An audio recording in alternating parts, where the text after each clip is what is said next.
Shalom! Ibadah kata akan segera dimulai.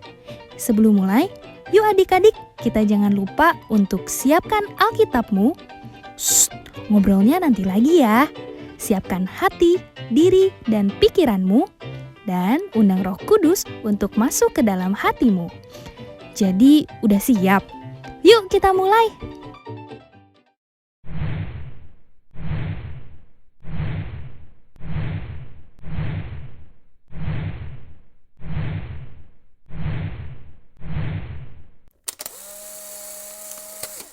Shalom adik-adik. Shalom. Selamat pagi semuanya. Selamat pagi.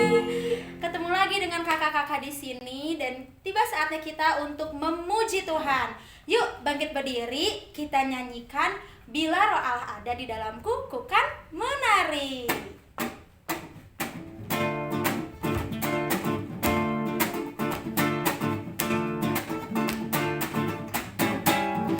Bila Roh Allah ada di dalamku, ku kan menari seperti daun menari. Bila Roh Allah ada di dalamku, ku kan menari seperti daun menari. Ku kan menari, ku kan menari, ku kan menari seperti daun menari. Ku kan menari, ku kan menari, ku kan menari seperti daun menari. Bila Roh Allah ada di dalamku, ku kan menari seperti daun menari. Bila Roh Allah ada di dalamku, ku kan menari seperti daun menari. Ku kan menari, ku kan menari, ku kan menari seperti daun menari.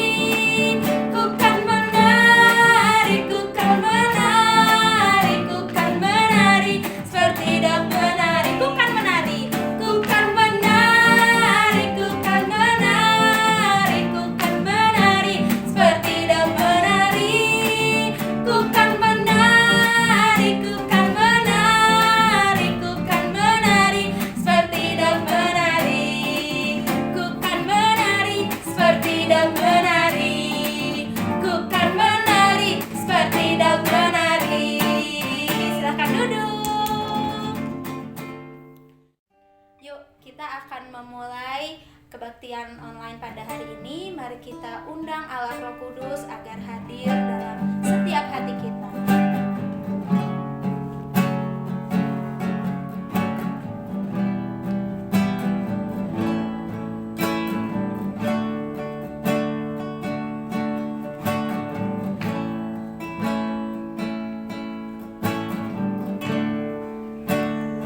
Roh Kudus, penuhi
setiap kami untuk masih bisa melakukan ibadah Tuhan, meskipun kami tetap di rumah kami masing-masing, tapi kami tetap mau memuji Tuhan, kami tetap mau mendengarkan firman Tuhan.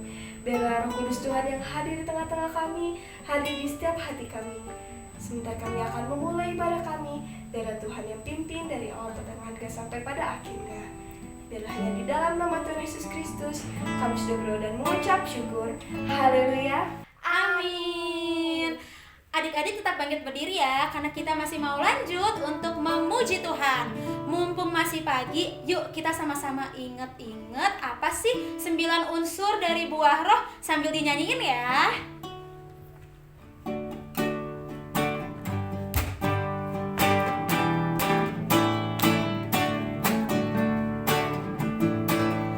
Kasih, sukacita, damai sejahtera, kesabaran, kemurahan, kebaikan, kesetiaan, kelemah lembutan, dan penguasaan diri. Kasih, sukacita, damai sejahtera, kesabaran, kemurahan, kebaikan, kesetiaan, kelemah lembutan, dan penguasaan diri. Lagi, kasih, sukacita, damai sejahtera, kesabaran, kemurahan, kebaikan, kesetiaan, kelemah lembutan, dan penguasaan diri. Ingat ya adik-adik, buah roh itu ada satu, tapi di dalamnya memiliki 9 unsur. Nah, kalau adik-adik hidup diurapi oleh Roh Kudus, artinya kita selalu memancarkan 9 unsur buah roh tadi. Yuk sambil nyanyiin buah roh. Kasih, sukacita, damai sejahtera, kesabaran, kemurahan, kebaikan, kesetiaan, kelemah lembutan, dan penguasaan diri. Sekali lagi, kasih, sukacita, damai sejahtera, kesabaran, kemurahan, kebaikan, kesetiaan, kelemah lembutan, dan penguasaan diri. Dan penguasaan diri. Dan penguasaan diri. Silahkan duduk. Tiba saatnya kita untuk mendengarkan firman Tuhan. Mari kita persiapkan hati kita dan kita angkat satu penyembahan Roh Kudus yang manis.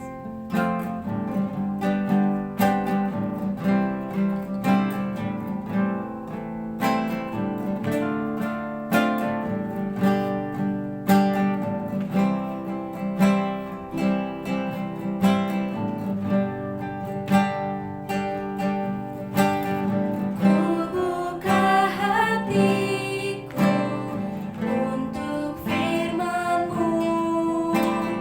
Ku ingin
kami Tuhan dari awal hingga pertengahan. Sekarang tiba saatnya kami akan mendengarkan firman Tuhan. Biarlah Tuhan yang pimpin kami juga Tuhan. Tuhan yang berkati kakak-kakak kami yang akan membawakan firman Tuhan. Biarlah apa yang disampaikan kakak-kakak kami sesuai dengan kehendak Tuhan. Biarlah apa yang disampaikan kakak kami Tuhan bisa menjadi buah dalam kehidupan kami sehari-hari. Terima kasih Tuhan, kami siap untuk mendengarkan firman Tuhan. Biarlah hanya di dalam nama Tuhan Yesus Kristus kami sudah berdoa dan mengucap syukur. Haleluya.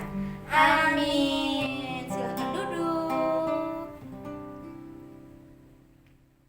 Shalom adik-adik, apa kabar semuanya? Nah, Kakak Milka sekarang mau tanya. Kalau Kakak Milka tanya, apa kabar semuanya? Jawabannya, puji Tuhan, luar biasa. Yes, yes, yes. Jempolnya goyangin, ayo.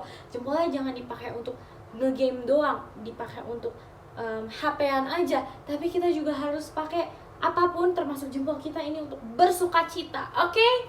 Oke, siap ya Kakak Milka tanya lagi. Shalom adik-adik, apa kabar semuanya? Puji Tuhan, luar biasa. Yes, yes, yes. Nah, oke, udah siap ya, udah ngerti ya, udah diajarin ya semuanya.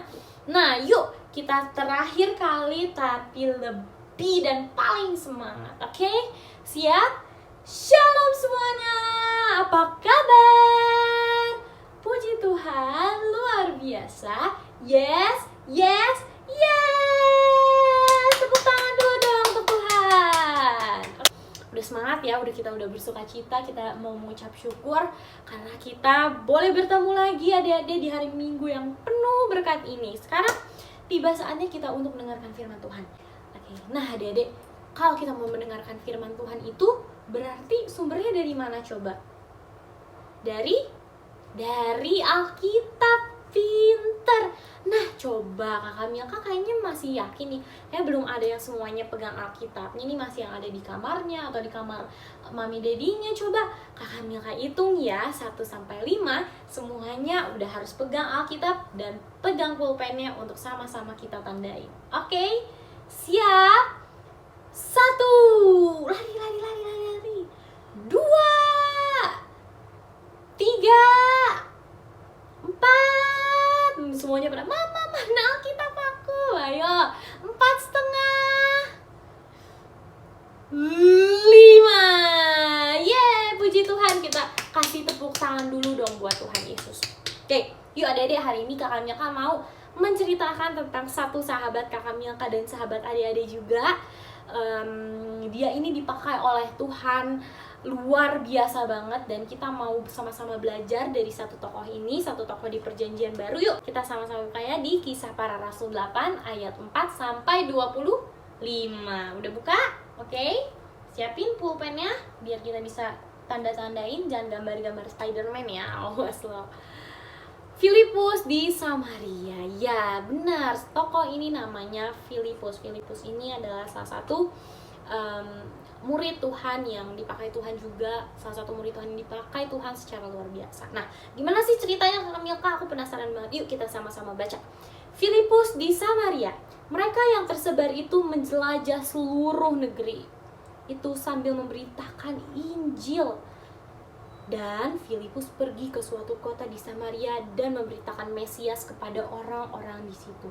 Ketika orang banyak itu mendengar pemberitaan Filipus dan melihat tanda-tanda yang diadakannya, mereka semua dengan bulat hati menerima apa yang diberitakannya itu. Sebab dari banyak orang yang kerasukan roh jahat, keluarlah roh-roh itu sambil berseru dengan suara keras. Dan banyak juga orang lumpuh dan orang timpang yang disembuhkan. Maka sangatlah besar sukacita dalam kota itu. Seorang yang bernama Simon telah sejak dahulu melakukan sihir di kota itu dan menakjubkan rakyat Samaria serta berlagak seolah-olah ia seorang yang sangat penting. Semua orang besar kecil mengikuti dia dan berkata, orang ini adalah kuasa Allah yang terkenal sebagai kuasa besar. Dan mereka mengikutinya karena sudah lama ia mentakjubkan mereka oleh perbuatan sihirnya. Tetapi sekarang mereka percaya kepada Filipus yang memberitakan Injil tentang kerajaan Allah, tentang nama Yesus Kristus, dan mereka memberi diri mereka dibaptis baik laki-laki maupun perempuan.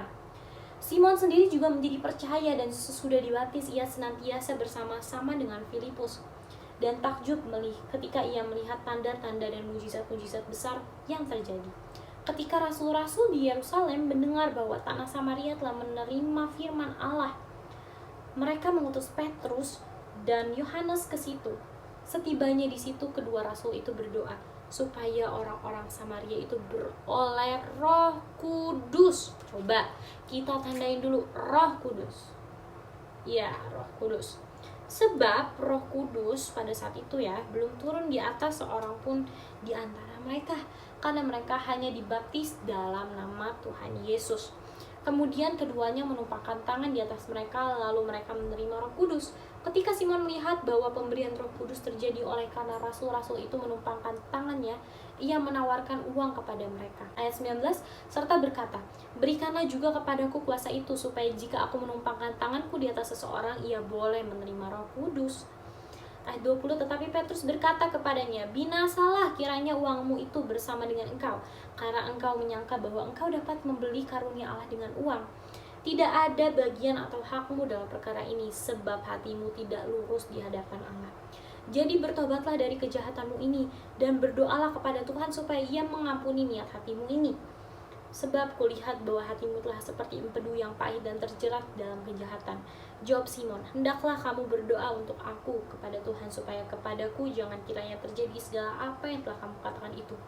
Setelah keduanya bersaksi dan memberitakan firman Tuhan, kembalilah mereka ke Yerusalem, dan dalam perjalanannya itu mereka memberitakan Injil dalam banyak kampung di Samaria. Amin.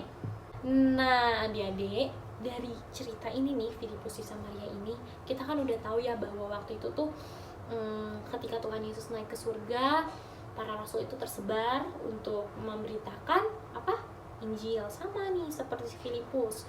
Filipus ini dia pergi ke, di ayat 5 kan dikatakan dia pergi ke suatu kota di Samaria. Nah, Filipus ini ke Samaria bukan untuk berlibur ya, bukan untuk makan apa ya, makan dodol ya, mungkin ada kali ya, nggak tahu kakak Milka. Enggak, adik-adik, tapi atau Filipus menuju Samaria itu untuk apa? Untuk melakukan pelayanannya, yaitu untuk menyebarkan kebenaran firman Tuhan, kebenaran Mesias, yaitu Tuhan Yesus Kristus yang sebagai juru selamat kita. Nah, adik-adik, terus nih ketika ayat 6 sampai 8, ketika orang banyak itu mendengar pemberitaan Filipus dan melihat tanda-tanda yang diadakannya, mereka semua dengan bulat hati menerima apa yang diberitakannya itu. Sebab banyak orang yang kerasukan roh jahat, keluarlah roh-roh itu sambil berseru dengan suara keras, dan banyak juga orang lumpuh dan orang pimpang disembuhkan. Maka sangat besar sukacita dalam kota itu. Adik-adik, di sini di Samaria ketika itu Filipus mengadakan dan melakukan mujizat. Terus kakak Milka, aku mau tanya dong, kenapa sih bisa Filipus itu melakukan mujizat? Emang dia tuh Tuhan? Dia juga, karena kan Tuhan Yesus juga dulu melakukan mujizat. Nah, apa dia itu Tuhan kedua gitu kakak Milka, atau gimana sih kakak Milka? No, adik-adik, bukan. Melakukan sebuah mujizat itu tidak harus menjadi seorang yang sangat wow banget gitu. Bahkan ya, siapapun bisa melakukan mujizat asalkan nih, ini yang paling penting, dia mendapatkan kuasa dari Roh Kudus. Jadi adik-adik, sebenarnya nih Filipus tuh dia cuma melakukan apa yang menjadi bagian dia. Mujizat diadakan itu sama Roh Kudus melalui Filipus. Jadi bukan Filipus yang melakukannya, tapi Roh Kudus. Cuman Tuhan menggunakan Filipus sebagai istilahnya tuh sebagai alatnya Tuhan untuk melakukan mujizat-mujizat. Sehingga buat apa sih? Buat biar Filipus di keren-kerenin gitu? Enggak. Tapi biar mereka semua mendapatkan keselamatan. Dan kenapa coba nih ayat 8, sangat besar sukacita dalam kota itu, biar semuanya pada sukacita. Sama seperti kita, kalau kita sudah membaca firman Tuhan rasanya sukacita. Kita misalnya melihat ada orang teman kita diberkati, kita juga merasa sukacita, betul kan adik-adik? Nah, jadi adik-adik, betapa baik banget ya Tuhan Yesus itu mengaruniakan Roh Kudusnya untuk pelayanannya Filipus. Adik-adik, sama banget nih kayak kakak Milka nih ya. Hari ini kakak Milka menyampaikan firman Tuhan, melayani Tuhan, juga untuk melayani adik-adik, untuk adik-adik semakin dekat sama Tuhan. Kakak Milka itu bukan karena kekuatan Kakak Milka sendiri, tapi Kakak Milka bisa melakukan ini karena Kakak Milka berdoa biar Roh Kudus Tuhan yang mengurapi setiap lidah bibir Kakak Milka. Biar apa? Biar yang keluar itu benar-benar berdasarkan apa yang Tuhan mau sampaikan kepada adik-adik. Jadi Kakak Milka itu cuma sebagai alatnya Tuhan, begitu adik-adik. Nah, Kakak Milka, gimana ya Kakak Milka caranya biar aku tuh punya karunia-karunia itu, punya karunia Roh Kudus? Bisa aja mungkin adik-adik diberikan karunia untuk melakukan mujizat-mujizat. Nggak ada yang mustahil bagi Tuhan, tapi asalkan itu dengan kuasa Tuhan ya. Nah adik-adik, tapi nih di sini jangan sama seperti Simon di ayat 18. Ketika Simon melihat bahwa pemberian Roh Kudus terjadi oleh karena rasul-rasul itu menumpangkan tangannya, ia menawarkan uang kepada mereka. Nah, di sini adik-adik, Simon tuh menawarkan uangnya Simon, selain itu menawarkan kekayaannya Simon. Untuk apa? Uang itu diganti dengan karunia Roh Kudus. Adik-adik, Roh Kudus itu adalah roh yang datangnya dari Tuhan gitu. Maksudnya itu tidak bisa dibeli. Di ayat 20 akhirnya dijawab nih sama Petrus, binasalah kiranya uangmu itu bersama dengan engkau, karena engkau menyangka bahwa engkau dapat membeli karunia Allah dengan uang. Jadi di sini udah jelas banget, karunia Allah itu tidak bisa dibeli dengan uang, dengan apa misalnya, nggak bisa dibeli. Tapi karunia Allah itu dari hati kita yang harus meminta sama Tuhan dengan penuh kerinduan. Nah di sini juga kan kalau dikatakan dengan penumpangan tangan boleh, misalnya kita minta Pak Pendeta misalnya, boleh nggak doain aku biar aku dapat karunia, ditumpangin tangan, walaupun nggak seharusnya dengan penumpangan tangan sih, yang penting hati kita itu gitu yang benar-benar murni mau menerima itu, kayak gitu adik-adik. Amin adik-adik ya. Sekarang yuk adik-adik kita lipat tangan, kita tutup matanya, yuk kita sama-sama berdoa. Kakak Milka juga bantu doain biar adik-adik dan Kakak Milka juga bisa diberikan karunia Allah, yaitu karunia Roh Kudus. Oke, yuk sama-sama kita berdoa. Selamat pagi Tuhan Yesus. Terima kasih Tuhan Yesus buat berkat yang melalui firman-firman Tuhan yang baru saja kami dengar Tuhan. Dan biarlah firman Tuhan ini gak cuma kami dengar, tapi kami boleh Tuhan Yesus untuk melakukan firman Tuhan. Tuhan, kami mau seperti Filipus Tuhan Yesus, kami mau ya Bapa, mungkin walaupun sekarang kami masih kecil lemah, tapi kuasa Tuhan tidak terbatas, kuasa Tuhan tidak disyaratkan untuk orang besar ataupun orang seperti apa, tapi kuasa Tuhan itu adil. Maka dari itu hati kami meminta dengan segala kerinduan hati Tuhan.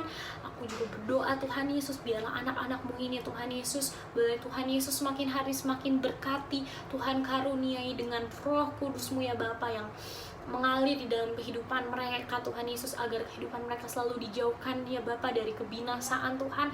Aku berdoa di dalam nama Tuhan Yesus, berkati seluruh keluarganya, berkati seluruh teman-temannya, seluruh aspek kehidupannya ya Bapa. Biarlah mereka semua terus berada di dalam kasih Kristus, dijauhkan dari segala virus-virus yang ada. Terima kasih Tuhan Yesus, terima kasih kalau kami boleh menerima berkat Tuhan. Biarlah Roh Kudus yang ada di dalam diri kami boleh semakin hari semakin kami jaga, agar api Roh Kudus itu tidak padam Tuhan. Terima kasih Tuhan Yesus. Sebentar lagi kami akan pulang ke tempat kami masing-masing. Kami akan melanjutkan kegiatan kami masing-masing di rumah ataupun dimanapun kami berada. Tuhan yang memberkati kami selama seminggu ke depan. Tuhan Yesus yang memberkati kami. Terima kasih Tuhan Yesus. Terpujilah nama Tuhan di surga dan di bumi selama-lamanya. Hanya di dalam nama Tuhan Yesus kami telah berdoa dan mengucap syukur. Mari adik-adik yang sama-sama percaya sama Tuhan Yesus, kita katakan amin. Jangan lupa ada apa? Ada ayat hafalan. Yuk adik-adik kita buka yuk sama-sama di Efesus 4 ayat 7. Tetapi kepada kita masing-masing telah dianugerahkan kasih karunia menurut ukuran pemberian Kristus. Yuk sama-sama. Udah yuk siap? Buka ya. Efesus 4 ayat 7. Tetapi kepada kita masing-masing telah dianugerahkan kasih karunia menurut ukuran pemberian Kristus. Amin.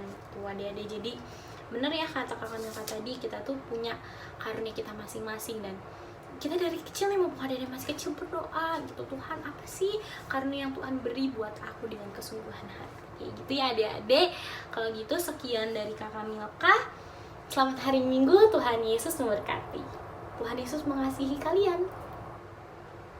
Adik-adik yang mau memberikan persembahan kolekte dapat mentransfernya ke nomor rekening berikut. Yuk adik-adik, ajak semua teman atau saudara kalian untuk beribadah bersama dengan cara membagikan link video ini. Itu juga salah satu cara kalian mengabarkan berita firman Tuhan loh.